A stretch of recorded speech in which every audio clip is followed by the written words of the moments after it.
marks at the crash site. Oh, yes, that detail. You're like, Right. That immediately makes you wonder if it was truly an accident or something more deliberate. Right. It plants a seed of doubt that colors everything that follows. Totally. And then there's Jeremy Verity's husband. Right. He's the one who hires Lowen, asking her to move into this already creepy house to sift through Verity's notes and kind of salvage this book series. Right. Welcome to Witter. Who Has Time to Read? The podcast that brings deep dives for busy minds. Listen to AI hosts Jane and Dane and get ready to unpack the world's most captivating books in just a fraction of the time. Whether commuting, working out, or just squeezing in a quick break, we deliver key insights, thought-provoking themes, and takeaways you can carry into your day. Don't forget to like, subscribe, and leave a comment. Plus, use our links in the description to purchase this book. Your support helps us bring more engaging book discussions to you. Listen and follow us wherever you get your podcasts. Who has time to read? You do, with Witter. Okay, so are you ready to dive into Verity?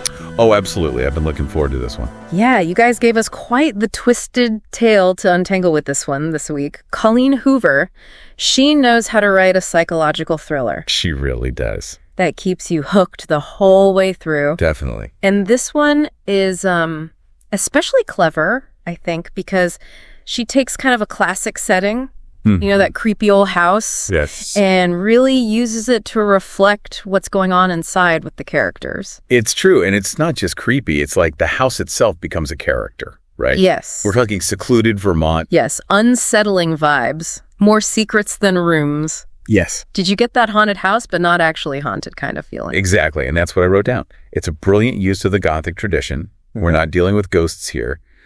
But the house embodies all those anxieties, those hidden truths that the characters are grappling with. Which brings us to Lowen, our protagonist.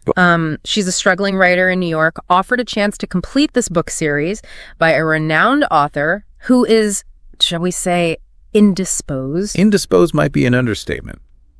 Verity, the author in question, is supposedly severely injured after a horrific car accident.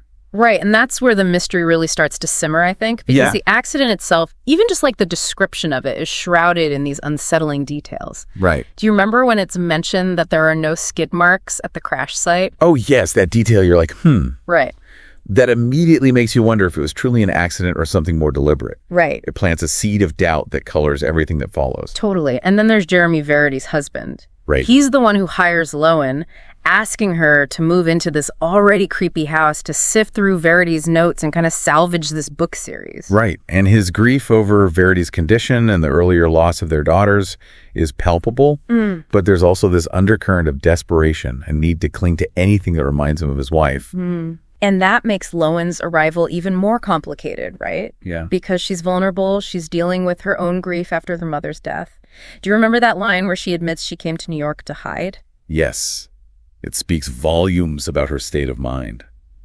She's dealing with financial strain, feeling insecure about her writing, and now she's stepping into this pressure cooker of a situation. Totally. And things get really interesting when Lowen stumbles upon Verity's autobiography, this hidden manuscript that is packed with unsettling revelations. Oh, yes. And that's where I think we should leave it for now with part one. This manuscript, it's like a keyhole into Verity's darkest thoughts. It's raw, it's unsettling, and it completely shatters the image of the successful author we think we know. Right. It's almost like reading about two different people. Totally. On the one hand, there's the Verity who wrote these best-selling novels, but then the autobiography reveals this much darker side. Absolutely. And Hoover doesn't shy away from the difficult topics. Verity's confessions about her marriage, her feelings toward her children, even her own writing process, it's all laid bare in a way that makes you question everything.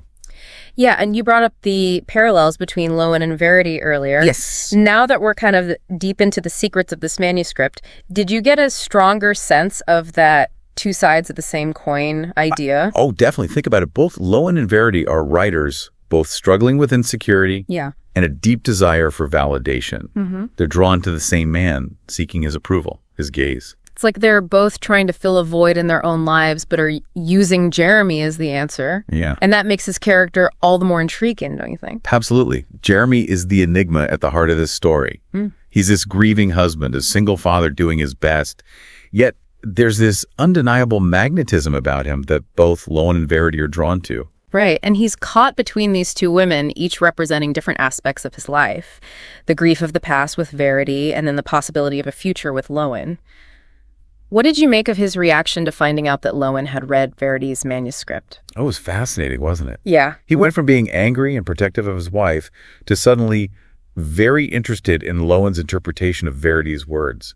It's almost as if a switch flipped. It made me question his motives even more. Yeah. Is he truly concerned about Lowen uncovering these painful truths, or is he worried about his own secrets coming to light? And that's the brilliance of Hoover's writing. She constantly keeps us guessing about Jeremy's true intentions. Is he a good man caught in a tragic situation, or is there something darker lurking beneath the surface? Right. And as if this whole situation wasn't complicated enough, we have the unsettling details about the deaths of Verity's daughter. Oh my gosh, yes. Did you find yourself going back and forth on whether it was an accident or something more sinister? Oh, absolutely. The ambiguity is intentional. Hoover wants us to question everything, to consider the darkest possibilities, even if they make us uncomfortable. It's like she's holding up a mirror to our own fascination with the macabre. Like, we can't look away even when the truth is unsettling. But then just as we think we're starting to understand Verity, there's that shocking moment where Lowen finds her seemingly conscious and moving. It's like the rug is pulled out from under us. Right. One minute we're reading about Verity being completely incapacitated, and the next she's seemingly moving around the house. Right. It's a real turning point in the story. Absolutely. And the way Lowen reacts, grabbing that knife, convinced that Verity has been playing this cruel game this whole time. Yeah. It shows us just how deep her suspicions run. And really highlights, I think, how unreliable of a narrator she might be. Yes. You know, she's already vulnerable, dealing with her own issues, and now no wonder she jumps to these terrifying conclusions. Right. But then that relief, when Jeremy explains it was just an involuntary muscle spasm, a common occurrence, given Verity's injuries. Hoover creates such a roller coaster of emotions in that scene. Oh my gosh, you're telling me. I think I held my breath for a good minute there. Yeah. But then, of course, Verity dies shortly after. She does. Did you find yourself feeling sorry for her at all, even after everything that had happened? It's a difficult question, isn't it? Yeah. On the one hand, Verity's confessions in the autobiography paint her as this deeply troubled, even monstrous individual. But on the other hand, she's also a victim of her own mind, her own desires. Yeah, it's that complexity, I think, that makes this story so compelling. Yeah. There are no easy answers. There are no clear-cut heroes or villains. Right. And just when we think we've reached the end, we get that final twist. The letter. Oh, the letter, yes. Changes everything. It does. It really does. It throws everything we thought we knew into question. Was she telling the truth? Right. Was the autobiography all a lie?